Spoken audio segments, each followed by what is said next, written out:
Bonjour à tous, alors aujourd'hui, exercice difficile pour les terminales. Comment résoudre cette inéquation sur 0,2pi cosinus x supérieur ou égal à sinus x. Alors l'idée, c'est de vous montrer un petit peu plusieurs méthodes. Et on va commencer par une méthode très rapide qui utilise la continuité d'une fonction, la fonction, donc ici f de x, alors la fonction qui a x associé, donc f de x égale à cosinus x moins sinus x. Alors on va tout d'abord résoudre f de x égale 0. Donc, évidemment, on est hein, f de x ici pour x appartenant à 0,2pi. Donc, on ne travaille que sur 0,2pi. Alors, vous le savez, cosinus égale sinus. Ça équivaut à ça. Cosinus égale sinus x. Alors, ça, sur 0,2pi, je vous le dis, il y a deux solutions. Alors, si on connaît les courbes, on les voit tout de suite. Vous avez pi sur 4. Ou x égale, donc, ici, donc sur un... C'est en face. C'est donc en 5pi sur 4. Voilà. Donc, deux solutions. Alors, comment on pourrait trouver ça? Alors, il y a des façons simples. Par exemple, vous savez que sinus x, c'est cosinus de pi sur 2 moins x. D'accord? Donc, sur R, ça veut dire que ici, quand on a cos x égale pi sur 2 moins x, ça veut dire que x est égal à pi sur 2 moins x modulo 2pi, donc plus 2 k pi, avec k appartenant donc à z. Donc on a 2x égale pi sur 2 plus 2k pi. On divise par 2, x égale donc pi sur 4 plus k pi. D'accord? Et on cherche toutes les solutions qui sont entre 0 et 2pi. Donc comment on fait? Eh bien, on met pi sur 4 plus k pi entre 0 et 2pi. On résout cette inéquation pour trouver les valeurs de k possibles. Ça me donne donc ici, on peut diviser par pi. Donc 0, 1 quart, plus k inférieur à 2. Donc k est entre 2 moins 1 quart. Donc ça fait donc 8 quarts moins 1 quart. Donc entre 7 quarts et moins 1 quart. Il y a deux entiers là-dedans. C'est donc k égale 0 ou k égale 1. Ce qui me donne donc ici pi sur 4. Et donc pi sur 4 plus pi sur 4, c'est-à-dire 5 pi sur 4. Donc voilà comment on trouve mes deux solutions à f de x égale 0. Ensuite, on sait que f est dérivable. Donc sur 2pi, sur 0,2pi, même sur R d'ailleurs. Donc elle y est continue. Donc f est continue sur 0,2pi. Donc conséquence sur notre intervalle 0,2pi. On va le découper comme ceci. 0, f de x, on a 0, pi sur 4, 5 pi sur 4, ici on a 0, 0. Eh bien, comme elle est continue, sur chacun des trois zones ici, elle va garder un signe constant. Ici, signe constant, parce qu'une fonction continue, pour changer de signe, il faut qu'elle s'annule. Continue sur l'intervalle. Sinon, ça veut dire qu'elle saute par-dessus l'axe des abscisses, et donc il y a une rupture dans la courbe, donc ça n'est pas possible, puisqu'elle est continue. Donc ici, on a des signes constants. Alors, il suffit donc de prendre une valeur dans chaque intervalle pour trouver ce signe constant. Donc je regarde f de 0, c'est cos 0 moins sinus 0, ce qui me fait 1. Donc ici, c'est positif. Ensuite, je regarde entre pi sur 4 et 5 pi sur 4. J'ai qui? Bien, j'ai par exemple pi. f de pi, c'est cos pi, c'est-à-dire donc moins 1, moins 0. Donc ici, j'ai un moins. Et ensuite, pour le dernier, on prend donc en 3 pi sur 2. Regardez, cos 3 pi sur 2, c'est 0. Sinus 3 pi sur 2, c'est moins 1, donc ça fait plus 1. Donc j'ai plus, moins, plus. Conclusion, quand est-ce que f est positive?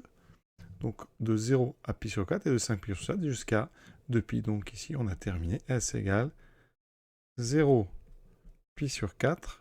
Donc union 5 pi sur 4, 2pi. Pour tous ceux qui savent tracer les courbes, sur les courbes, ça se voit très bien. Vous voyez, là où le cosinus est plus grand que le sinus, c'est ici, jusqu'à la première intersection qui est donc en pi sur 4, et ensuite après la deuxième intersection, vous voyez, qui est en 5 pi sur 4. Voilà la première méthode que je vous propose, vraiment la méthode qui utilise vraiment de l'analyse et la continuité des fonctions.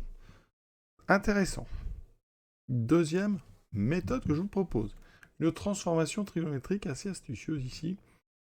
On va utiliser les formules de l'addition du cosinus. Il faut savoir que cosinus A plus B, c'est cos A, cos B, moins sin A, sin B. Donc on va être astucieux ici, on va essayer de faire apparaître un cos A, cos B, moins sin A, sin B. Alors le A, vous avez compris, j'espère que ça va être cosinus X. Ici j'aurai moins sinus X. Il me reste à trouver cos B, sin B. Pour l'instant j'ai des coefficients 1. Donc je vais factoriser par ici 2 sur racine de 2. Alors pourquoi? Eh bien parce que ça va faire apparaître ici donc cosinus x fois cosinus de pi sur 4, puisque cos pi sur 4 c'est racine de 2 sur 2. Voilà pourquoi je factorise par l'inverse. Moins sinus x, sinus de pi sur 4, puisque sinus pi sur 4 c'est aussi racine de 2 sur 2. Et conclusion, j'utilise la formule d'addition du cosinus, j'obtiens cosinus x plus pi sur 4. Et pour étudier les variations de ça, ça va être assez facile. Il faut que je sache quand est-ce que c'est positif. Alors le signe, soit on passe par les variations, soit on fait directement. Première méthode, le signe directement. Donc, je vais me placer dans un repère, je trace le cercle trigonométrique. Voilà. Nous, x varie de 0 à 2pi, donc x plus pi sur 4 varie de pi sur 4. On va faire un tour entier et on va revenir après donc pi sur 4 plus 2pi. D'accord? Alors au début, le cosinus est positif. D'accord? Puisqu'on est à droite ici de l'axe vertical, donc il va être positif jusque là. Quand en fait, ça va être positif jusqu'à temps que x plus pi sur 4 soit égal à pi sur 2. Donc quand x est égal à pi sur 4. Donc ça veut dire qu'on a déjà une partie de la solution. Donc déjà, S égale, vous avez déjà tout le début, quand x varie de 0 jusqu'à pi sur 4. Ensuite, on a toute une partie où notre signe est là, il va être négatif parce qu'on est à gauche, et ça va redevenir positif quand x plus pi sur 4 atteint le bas. Donc c'est-à-dire quand x plus pi sur 4 est égal à 3pi sur 2. Ce qui me fait x égale donc alors 6pi sur 4, je mets sur 4, moins pi sur 4, et on obtient 5pi sur 4. Et ensuite, jusqu'à la fin, x plus pi sur 4 va rester à droite, jusqu'à ce que je réatteigne ici, cet endroit-là. Et donc, union, donc je redémarre en 5pi sur 4 pour x, jusqu'à donc ici 2pi. Et vous voyez qu'on trouve la même solution que par l'autre méthode. On peut aussi faire une dérivation. f', donc c'est moins 2 sur racine de 2, sinus de x plus pi sur 4. Important de savoir dériver ces petites fonctions. Donc ici, alors vous voyez que c'est assez long cette méthode. Donc je ne vais pas aller jusqu'au bout parce que ça nécessite de trouver le signe de sinus x plus pi sur 4. Donc finalement c'est maladroit. Autant directement, vous voyez, trouver le signe de f, puisque les difficultés sont les mêmes. Donc là vous aurez directement le signe. Là vous n'aurez que les variations. Il faudra quand même après aller chercher le signe. Alors ici, on va quand même le faire. J'ai dit qu'on ne pouvait pas, mais c'est toujours intéressant, on a le temps. Donc au départ, le sinus est positif, cette fois-ci, jusqu'à ce qu'on arrive ici. Donc le premier point important pour les variations, c'est quand x, donc x plus pi sur 4, est égal à pi. Donc quand x égale donc 3pi sur 4. Donc le début, on va faire les variations, parce que là, c'est plus difficile. Donc ça c'est f', attention au début, le sinus est positif, on a un moins dans la dérivée. Donc de 0 à 3pi sur 4, la dérivée est négative. Ensuite, qu'est-ce qui va se passer? Là on a un sinus négatif jusqu'ici, jusqu'à ce qu'on atteigne 0. Donc quand x plus pi sur 4 égale donc 0, alors c'est plutôt 2pi puisqu'on tourne, donc ça fera x égale 7pi sur 4. Donc ici, 7pi sur 4. Ça fait 0. Donc au niveau du signe, moins, plus, moins. Voilà. Les variations de f de x en fonction de x sont donc décroissantes, croissantes, décroissantes. On calcule les images. En 0, on a dit que c'était 1. Alors, ici, il nous faut donc 2pi par périodicité. C'est aussi ici un 1. Donc, je calcule l'image de 3pi sur 4. Je remplace ici, ça fait cos pi, donc moins 1, moins 2 sur racine carrée de 2. Ensuite, je calcule l'image de 7pi sur 4, ici. Donc ça fait 7pi sur 4 plus pi sur 4, ça fait 2pi, ça fait donc 1, donc 2 sur racine carrée de 2. Voilà. Et ensuite, en 2pi, on a dit ça faisait effectivement 1. Donc voici notre signe de f. Donc maintenant, si on réfléchit un peu, intervalle intermédiaire, on va de 1 jusqu'à moins 2 sur racine de... Il y aura un endroit ici où ça vaut 0. Il faudra le trouver. Et ici, un autre endroit où ça fera 0. Et effectivement, quand on résout, alors, soit cos égale sinus x, soit cos x plus pi sur 4, donc égale 0. On trouve ici donc un pi sur 4, et ici un 5pi sur 4. Et on trouve donc évidemment les mêmes solutions, c'est-à-dire que f est positif, donc ici, et sur toute la partie jusqu'à 2pi, puisque là on a un minimum qui est 1. Alors certains ont l'idée d'utiliser la tangente, parce que là on pourrait diviser par cos, mais attention sur le signe. Il va falloir séparer sur plusieurs zones, donc sur 0, pi sur 2, ouvert. On sait que le cosinus est strictement positif, donc cos x plus grand que sinus x, vous pouvez par exemple transformer en disant que ça nous donne donc tangente x inférieur ou égal à 1, ou 1 supérieur ou égal à tangente x. J'ai inversé. Donc ici, il faut savoir que tangente est une fonction donc, qui est croissante sur 0 pi sur 2, même strictement croissante. Tangente donc de pi sur 4 est égal à 1. Ici, il n'y a qu'un endroit où ça vaut la tangente sur 0 pi sur 2, c'est en pi sur 4. Donc ici, vous voyez, par croissance, ça veut dire que x appartient à 0 pi sur 4. Donc, fermé, puisque je veux inférieur ou égal, donc je ferme. Ensuite, on s'occupe de pi sur 2. Pi sur 2, vous pouvez vérifier en remplaçant, cos pi sur 2 vaut 0, sinus pi sur 2 vaut 1, donc pi sur 2 n'est pas solution.